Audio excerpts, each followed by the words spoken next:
Yeah, you got the trees. You got the trees, the woods I've ever seen. Oh yeah, oh yeah. Say, brother. Hey, how you doing? I'm David. Nice to meet you. Nice to meet you. I'm Wendy. Looks like we might do a live interview here. I think so. And we'll, until the host gets here, we'll let the janitor do the job. Hey, fun. So, all right, Chess, there's some volume. Let's check your volume. Hey, how am I doing? I sound a little cold here. How am I doing? How am I doing, Jim Ricks? How am I doing, Kelly Foley? How are we doing out there? How's everybody doing tonight? Oh, John Wise is in the house. Well, how's everybody doing? This is the Yellow Dot Spotlight Show. All my favorite Stockton people. And I am the janitor of the Yellow Dot Spotlight Show, so I'm just kind of stopping by, filling in for the host. Nice to have you, janitor. All right, thanks. So we have Wendy Maxwell here tonight, who is going to be performing this Saturday here at Warlow's. And we have the Yellow Dot House Band, Mr. Jim Dennis, who's been soundscaping all night for us. Yay, Jim. All right, Jim. All right, so I'll put my broom here real quick. I don't have my suitcase. Anyways, Wendy, how's your day going today? My day has been fabulous. It's just one fabulous day after another. We are living in paradise. It is nice here on the Miracle Mile here at the Warlow's, which is really nice. Although, you know, it rained last night. A little bit. It sprinkled? Yeah, it sprinkled enough that, man, I stopped worrying about, you know, Houston and Florida. It was raining in Stockton. They kind of gave a little bit to us also. We can share a lot of the water, that's for sure. And so, as I'm told, you're performing this Saturday. Right, we're here this Saturday, 7 to 9:30, playing swinging bluesy jazz. Swinging bluesy jazz, and well, you know, with some of the audience members and the people out here live. So, can you tell us a little bit about your sound and the little stuff that's what's happening with the jazz and the swing scene that you developed? Sure, I'd be delighted. Yeah, I play usually with a quartet, sometimes with a quintet, but this Saturday night there'll be 4 guys plus me. Okay. So we've got the rhythm section, you know, bass and drums. Ooh, I'm feeding that. There we go. Bass and drums and a fabulous jazz guitarist in Chris Gray, who lives down in Tracy, who's a modern style jazz guitarist. Mm-hmm. And then I have a hot bebop saxophone guy, Tom Renner, who lives in San Francisco, but works in Tracy. So he comes up and we trade licks, and then I sing. I do I'm in charge of arrangements and the overall sound for the band. So what's it like for a woman to take charge of a male band? Oh, well, I take charge of You take charge anyway. Anyway. She takes charge anyway.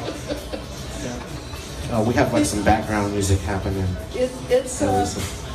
Anyways. You know, it's an interesting question because there's starting to be more women in jazz. Mm-hmm. For a long time, the women in jazz were the singers that sang in front of a big band. And even people like Ella Fitzgerald, somebody else was choosing what she was going to sing. They chose what key she was going to sing it in, what rhythm it was going to be, what tempo it was going to be, until she got to be, you know, a force of nature. Mm-hmm. But for years and years and years, women were not in charge of their own voice when they were singing with bands.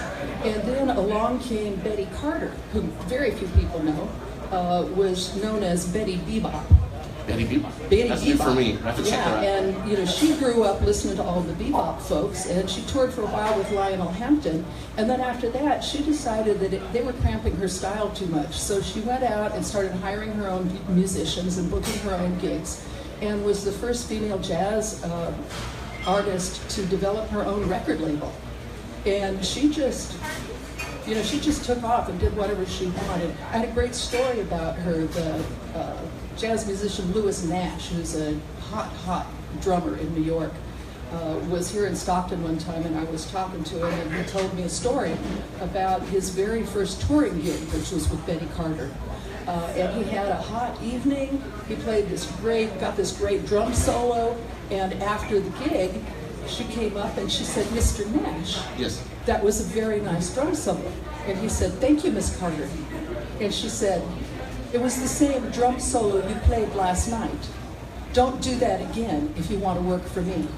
Wow, that's powerful. Because improv is pretty cool. I mean, with that kind of music, you always want something different every night with the improv style music. Exactly. You know, because it is kind of it's more of the jazz and the swing style, more from your heart, right? I mean, as you kind of feel. It's your heart, your gut, your head, but it has to come from somewhere in the body. Right. It can't come just from the notes on the page. It can't come from just the way you've played it before.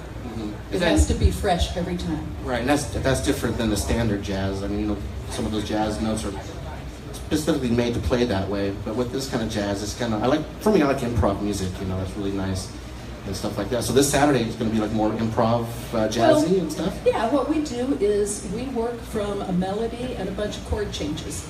So all of our music has a written form. It has a melody, so it goes da da da da da da da da. Right, so it has a melody. Amazing! Look at that, just pulls that right out of our vocal cords. And then it has chords that back that up, and so everybody reads music. So we sit there, we know what the path is, we know what the map is. Before we start, say, okay, let's do an 8-bar intro or something like that. Right, especially with the horn section. I mean, that's going to be even more powerful. I'll say, yeah, let's do this one like a samba, or let's do this one Tom Waits style, which is, we do some things that are kind of gritty. Right, I like the Tom Waits. He's a little me too. On the outskirts of the cusp, pushing the envelope with his music. You know, so we when we get ready to do the number, we kind of call it fresh every time, and then I have the boring part. I sing the melody. I tell the story. Sometimes I sing a second chorus, which is where I get to improvise. And then everybody else. It's not so boring because the story itself, a lot of people really hang on to that story. That's right. About, when they're listening to the lyrics. And a lot of times there's two different kinds of musicians. There's the ones that listen to the notes and the ones that really listen to the lyrics, and the thing I'm not too good with the lyrics. The thing is, I'm the person that listens to the notes. Oh, I had always listened to instrumental jazz. I didn't, when I started listening to jazz, it was to saxophones. It wasn't to singers. I really only started listening to singers as kind of homework when I was singing myself. I joke that I sing because I'm too lazy to play a sax. That's not really true, but the instruments are very much alike. Right. Have pretty much the same range. From the wind or the range? Oh, from the range of the notes. The range is very similar. The wind is very similar. The texture of the tone is very similar. So what might this Saturday, when you're performing, what might be one of your favorite songs that you're looking forward to? You're going through the list, and it's like, I love this song, but I really love this song. I really love this song. Well, I end up changing them all the time. We work from a playbook of about 120 songs. So that's a lot. So we, I know like two. We don't memorize them, right? We just pull the sheet up and go, oh yeah, okay, that's how that goes, and then we play it. Somewhere around the D-ish. Yeah. So I have a playlist before we start. Okay. And we usually manage to stick to the playlist for at least 2 songs. That is the hard part, because when you start going, you kind of got to go with your audience. Yeah. And, sometimes when I'm performing, you do have a set list, but then you got to go to your audience. I mean, that's that energy that starts, and stuff like that. So for Saturday, I'm planning on 2 sets. The first set is going to be more of a Latin rhythm and a little softer things like Autumn Leaves, maybe some French songs, and some standard jazz things. There's a type of jazz they call vocalese, where you take the melody that a saxophone plays and write lyrics to it, and then sing the saxophone's melody, and sometimes sing the saxophone's improv chorus as well. So we'll be doing some of that in the first half. Well, I'm going to have to borrow that idea, that following the saxophone melodies, because they are different. I mean, they're not right. They're not strings or anything like that. I mean, some people follow the trumpet. I just like to hear saxophones, so I tend to follow a saxophone up until it gets too complex. So real quick, what is off the top of the head to share with everybody, what is an album or a person that you would just tell anybody off the cuff? If you haven't, checked out this kind of music, what would be the album? Oh, you need to go buy a copy of Miles Davis's Kind of Blue. There we go, Miles Davis all the way. Okay. Miles Davis, at some point, broke away from the kind of jazz they were playing, which was based on jazz standards, which were songs, things from musicals, things from the Great American Songbook, and started playing jazz that was simply based on relatively simple chord progressions that the musicians could just hang on for a long time. So they went into the studio with chord progressions for these blues tunes, and they recorded the whole thing live. The apocryphal story is that they recorded it all in one take, and it's fabulous music. That's like the magic. Sometimes, you know, those first takes are the best. I remember when we're all jamming, and Kelly might know sometimes that those first takes are the best, and then you try to redo it, and you're like, no. Yeah. So it's kind of nice that maybe they just push the recorder. One album that I used to have from Miles Davis was called On the Corner, and it was kind of a mesh of a bunch of live improv recordings, which was neat. So for this Saturday, that's going to be really neat for everybody to see. Wendy Maxwell here at the Warlow's here this Saturday with some swing jazz and rumba and some Latin jazz stuff. Latin jazz, and then in the second set, we're going to move into some bluesy jazz and get bigger and louder. Bigger and louder. Elevate a little bit. Can we all get elevated? All right, thank you. So with that, we're going to move on to real quick about the Mama Awards. Is that what we want to talk about? So don't forget this Saturday, Wendy Maxwell and her band. Yeah, come hear us. That's right, this Saturday. It's smoking hot bluesy jazz. The Mamas are the Modesto Area Music Awards. Okay. And it's a bunch of guys in Modesto. I think they've done this 10 years now. And they wanted to recognize as many people in the music industry in the area as they could. So they look for hardworking bands and venues, music promoters, restaurants, and they honor them by inviting them to a rock and roll, it's not really black tie, but a formal rock and roll evening at the State Theater, invitation only. Wow. Right? I'm going to have to bootleg my invitation somehow. And they have easily 100 bands and venues that are nominated for Mamas. And you vote online, you go to mama.org. But it is a Modesto more, well, it started there, which is good, you know, but I think we might need to branch some of that out this way. Well, maybe Stockton can get involved with some of that Mama Awards stuff. There was so much music going on in Stockton. So much music going on in Stockton, and so many people play in both places that they just adopted us as part of the area.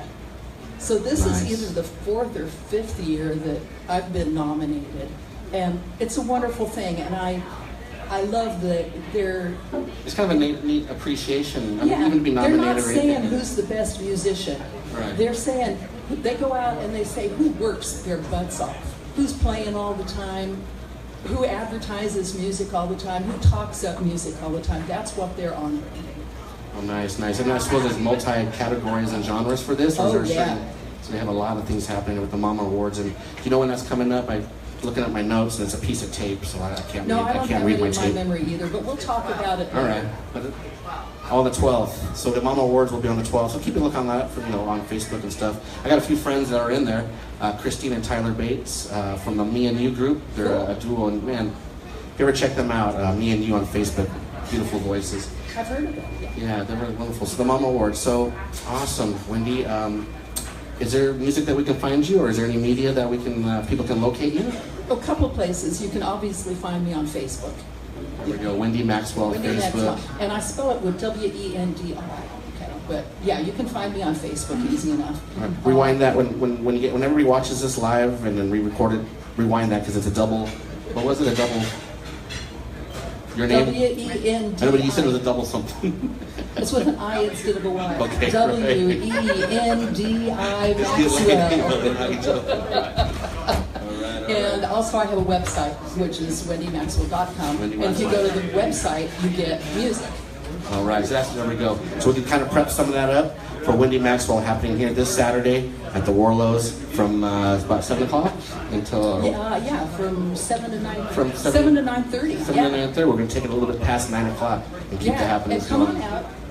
Definitely. No, we're going to come out and maybe do a Warlow's has taps next door, and they have the best beer in town. This one's a shout out to Steve Altamari from Highwater Beer. All right. I'll cheer to that. I'll buy that for $1.